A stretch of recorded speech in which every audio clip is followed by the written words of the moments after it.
and you will now perceive that having seen 4 films, we have now come to the 5th, and this is the winner.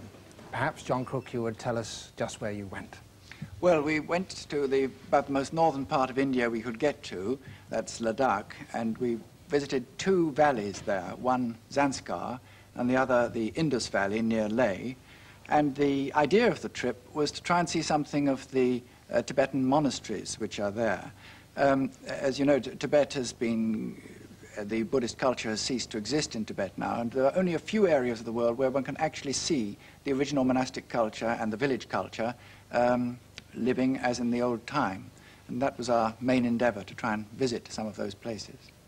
And how many of you were there? Well, we had 4 of us. John Hardy here was our interpreter. He speaks Tibetan. And Giles Palmer, who's interested in the application of alternative technology to remote areas. And Pelham Aldrich Blake, who was actually our cameraman. He did the shooting. And myself. Well, now, all the judges have seen your film and judged it the winner. Have you comments? I like the film very much. Of course, in that area you can't really go wrong. Everything you look at is so beautiful in the morning, the evening, the clouds below you and those huge mountains above you. But I liked it. To criticize it photographically, it's very hard. You can't separate one aspect of a film from the total impact.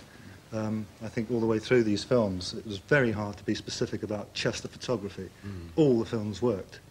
But of course, that one was beautifully done, and as I said before, it was a lovely location.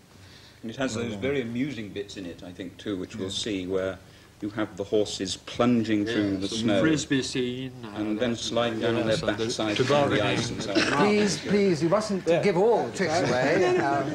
So I think now we should actually see this winning film, which has been shot by Pelham Aldrich Blake and made with John Crook in the very remote area of Ladakh.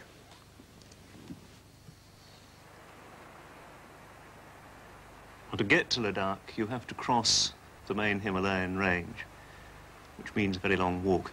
Our walk started at Gulhar, a little village in the valley of the Chenab River, and there we hired mules to carry our baggage for the first few days of the journey.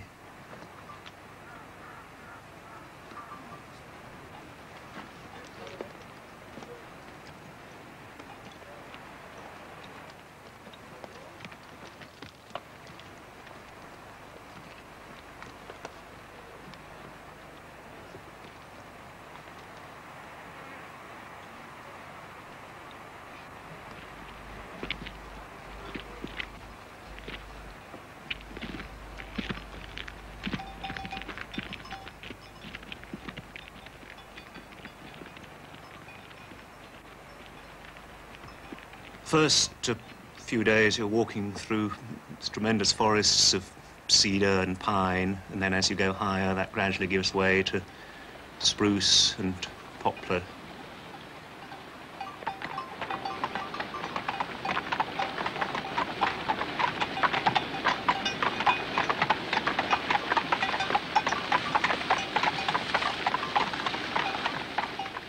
You're climbing up along the sides of the rivers. You're never away from the sound of rushing water. You continually have this roaring in your ears.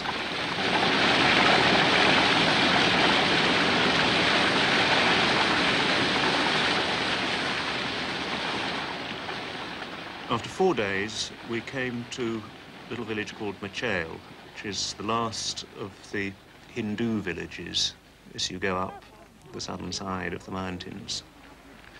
The people here are still very Indian in their features. They're still Indians, they're still Hindus.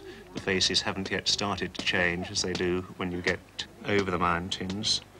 This girl here is beating out straw to make grass shoes from. And they use these grass shoes when they're walking on the glaciers.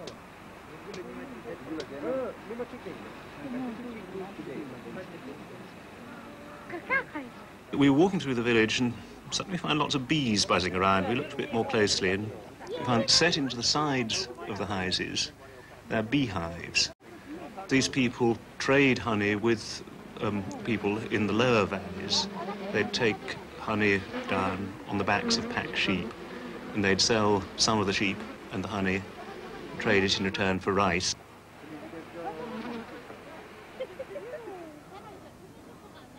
The village is dominated by the Hindu temple.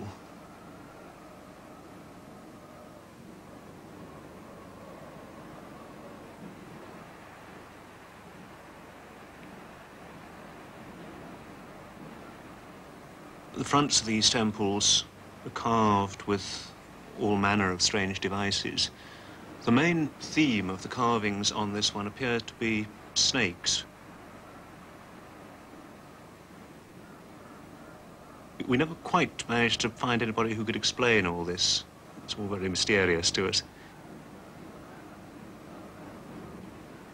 All the work in the fields is done by the women. You'll never see men doing this kind of things. These girls are weeding a field of millet. Beyond this point, we couldn't take the mules because the track becomes far too rough, and you can't take mules over the glaciers anyway, even if you can get them up there. And so we had to hire porters, and to get those we had to go on up the valley to the first of the Buddhist villages.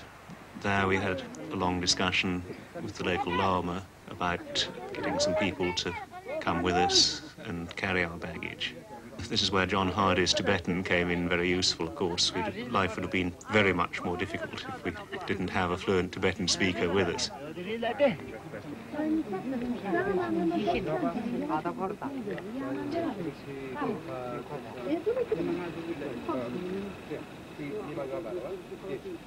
So the next day we got everything packed up, sorted out into loads, and set off up the Butner Valley.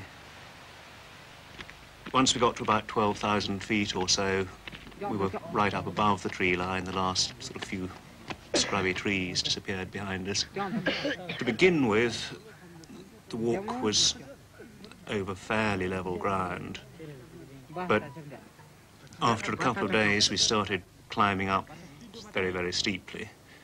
And once you're above 12, 13,000 foot, you really do begin to notice the lack of oxygen, and particularly if you're carrying a heavy load, you move very, very slowly indeed. Because the valley is so sparsely populated, we hadn't been able to find enough able-bodied men to carry all our loads, so we were still left carrying sort of 45, 50 pounds ourselves.